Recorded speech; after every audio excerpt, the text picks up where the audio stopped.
Hi guys, ఎలా ఉన్నారు? మరో ఇంట్రెస్టింగ్ వీడియోతో మళ్ళీ మీ ముందుకు వచ్చాను. ఈ వీడియో చివరి వరకు చూసి నచ్చితే ఒక లైక్ వేసుకోండి. ఓకే, ఇక వీడియో స్టార్ట్ చేద్దాం.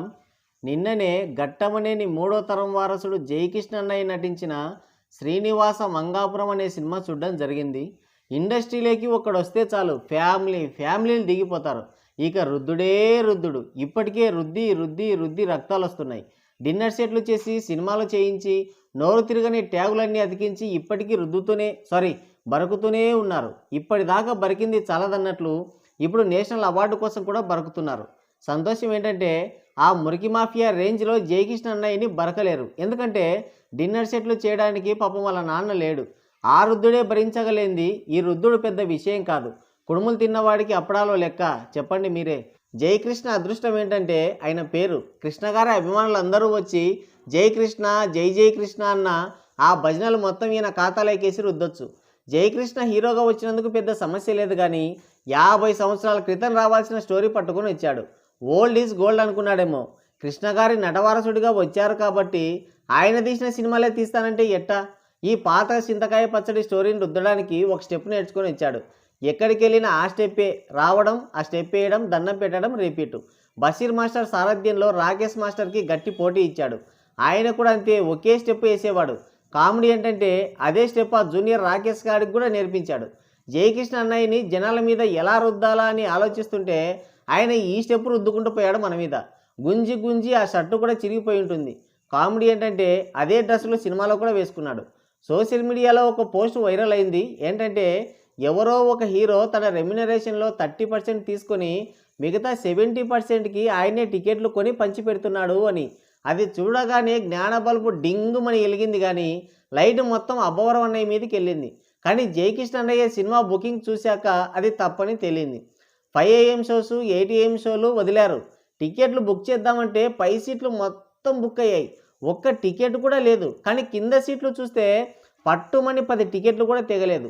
ఇదంతా జయకృష్ణ అన్నయ్య మహిమని అనుకొని ఆ కింది టికెట్లే బుక్ చేసుకున్నారు మన ట్రేడ్ పండితులు. ఇక సినిమా ఎలా ఉందంటే అస్సలు డిసప్పాయింట్ చేయలేదు. ఒకే స్టెప్ అన్ని చోట్ల రుద్దినప్పుడు ఏమనిపించిందో సినిమా కూడా అట్టనే ఉంది. మనం వీడియో చేసే టైంకే సినిమా అస్సాంలో ల్యాండ్ అయి ఉంటుంది. జయకృష్ణ యాక్టింగ్ కూడా చింపేశాడు. బాబాయ్కి ఏమాత్రం తీసిపోలేదు. ఆయన పేరు స్టాచ్యూ ఆఫ్ లిబర్టీ కంటే ఎత్తుగానే నిలబెట్టాడు. ఒక 3-4 సినిమాలు చేశాడంటే మనకు కూడా అలవాటు అయిపోతుంది. వాటిలో ఏదన్నా హిట్ అయిందనుకో అదే యాక్టింగ్ నార్మల్ అయిపోతుంది మన బాబుకు మళ్ళీ. ఇక స్టోరీ ఏంటంటే ఊసరవెల్లి సినిమా చూస్తే ఈ సినిమా చూసినట్టే. హీరో జయకృష్ణ అన్నయ్య తిరుపతికి వస్తాడు. అక్కడ పెద్దరెడ్డి అనే ఒక పెద్ద విలన్ ఉంటాడు. నిజం ఏంటంటే వాడు పెద్ద విలన్ కాదు, పేరు అలా పెట్టుకోవడంతో సినిమా చూసేటప్పుడు వాడే పెద్ద విలన్ అని మనం భ్రమపడతాం. ఆ విలన్కి ఓ కూతురు ఉంటుంది. ఆ కూతుర్నే లవ్ చేస్తాడు హీరో. దిల్లు సినిమాలో సీను లేపేసి, మహేష్ అన్నయ్య సినిమాల్లో డైలాగులు లేపేసి హీరోయిన్ దగ్గర వాడుకుంటాడు జయకృష్ణ అన్నయ్య. కామెడీ ఏంటంటే బోనస్గా మహేష్ అన్నయ్య ఎక్స్ప్రెషన్లు కూడా వాడేశాడు. వారణాసి రిలీజ్ అయ్యే వరకు ఈయనే మహేష్ బాబు. ఇక మంగతో ఫ్రెండ్షిప్ చేసి ఐ లవ్ యూ చెప్తే నువ్వు నిజంగా మహేష్ బాబులా ఫీల్ అయిపోతున్నావా అని తన లవ్ని రిజెక్ట్ చేసి వెళ్ళిపోతుంది. ఇంతలో హీరోయిన్ వల్ల మేనత్త హీరోయిన్ ఇంటికి వచ్చి మొబైల్లో జయకృష్ణ అన్నయ్యని చూసి షాక్ అవుతుంది. వెంటనే హీరో దగ్గరికి వెళ్ళి నువ్వు మంగకి దూరంగా ఉండి ఇక్కడ నుంచి వెళ్ళిపో అని వార్నింగ్ ఇస్తుంది. అక్కడే ఒక ట్విస్ట్.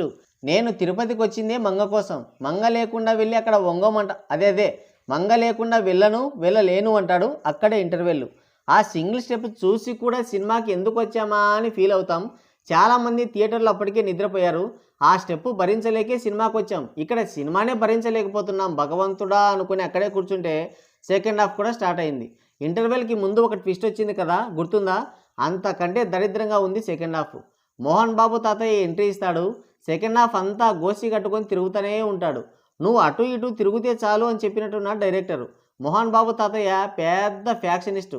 ఆయన మనవడే మన హీరో. వీళ్ళకి శత్రువులు ఉంటారు. ఎందుకుంటారో డైరెక్టర్ కూడా తెలియదు, అందుకే చెప్పలేదు. హీరోయిన్ వాళ్ళ మేనత్త కూడా అక్కడే ఉంటుంది. అక్కడికి హీరోయిన్ చిన్నప్పటి నుంచి వస్తూ ఉంటుంది. అప్పటి నుంచి హీరోని లవ్ చేస్తుంటుంది. పెరిగి పెద్ద అయిన తర్వాత సందు చూసుకొని ఓ రోజు గొంతులో ఐ లవ్ యూ చెప్తుంది హీరోకి. తన పైన ఆమెకి ఎంత ప్రేమ ఉందో తెలుసుకొని సినిమా స్టార్ట్ అయినప్పటి నుంచే ఇచ్చిన ఎక్స్ప్రెషన్ మళ్ళీ ఒకసారి ఇచ్చి ఆమెను ఓ చోటికి తీసుకెళ్ళి కాళ్ళు చేతులు పెనేసుకొని పడుకొని ఉంటాడు. అంతలో శత్రువులు అటాక్ చేసి హీరోయిన్ని గోడకేసి కొడతారు. అంతే, గతం మర్చిపోతుంది. ఇక అంతా అయిపోయిన తర్వాత మోహన్ బాబు తాతయ్య గోసి కట్టుకొని నడుచుకుంటూ అక్కడికి వస్తాడు. ఫ్లాష్ బ్యాక్ అయిపోతుంది. ఇక హీరోయిన్కి గతం చెప్పకుండా సింగిల్ ఎక్స్ప్రెషన్తో తన ప్రేమను చెప్పి ఆమెను లేపుకుపోతాడు. లాస్ట్కి ఒక ఫైటు, కథ సమాప్తం. ఆ కథ కాదు, మన కథ సమాప్తం. థియేటర్ మొత్తం భీతావహంగా తయారైంది. నిద్రపోయిన వాళ్ళని కంగారుగా లేపుతున్నారు, ఉన్నారా పోయారా అని. లేచినోళ్ళు లేచినట్టే బతుకు జీవుడా అనుకుంటూ ఒక్క దుంకుతో థియేటర్ నుంచి బయటపడ్డారు. స్టోరీ, డైలాగులు, సీన్లు అన్నీ రీసైక్లింగ్ చేశారు. అస్సలు ఆ స్క్రీన్ ప్లేకి అయితే ఓ దండం. నిర్మాతకి ఏం చెప్పి ఒప్పించారా అనేది కూడా తెలియడం లేదు. ఆ హీరోయిన్ని ముంబై నుంచి ఎందుకు ఇక్కడికి తీసుకొచ్చారో తెలియదు. మొత్తం అవుట్డేటెడ్. లవ్ ట్రాక్ కానీ యాక్షన్ సీన్లు కానీ ఒక్కటి కూడా కుదరలేదు. హీరోనే డౌట్ అంటే ఆ హీరోయిన్ మరీ ఘోరం. ఒకటని కాదు, అన్నీ బొక్కే. అందరి పర్ఫార్మెన్స్లు అలాగే ఉన్నాయి, లాస్ట్కి మోహన్ బాబుతో సహా. ఇదేదో బ్లాక్ మనీని వైట్గా మార్చే ప్రక్రియలా ఉంది. లేదంటే ఒక పెద్ద హీరో మూడో తరం వారసుడు ఎంట్రీ ఇస్తుంటే మరీ ఇంత ఘోరంగా ఉంటుందా? అక్కడే డౌట్ వచ్చింది. సో ఓవరాల్గా చెప్పేది ఏంటంటే ఇది పోయినట్టే. అయితే సెన్నమన్నయ్యకి యాక్టింగ్ విషయంలో గట్టి పోటీదారుడైతే వచ్చాడు. మరి ఎలా రుద్దుతారో చూడాలి. ఈ సినిమా చూడాలని ఎంతమంది అనుకుంటున్నారు? కింద కామెంట్ చేయండి.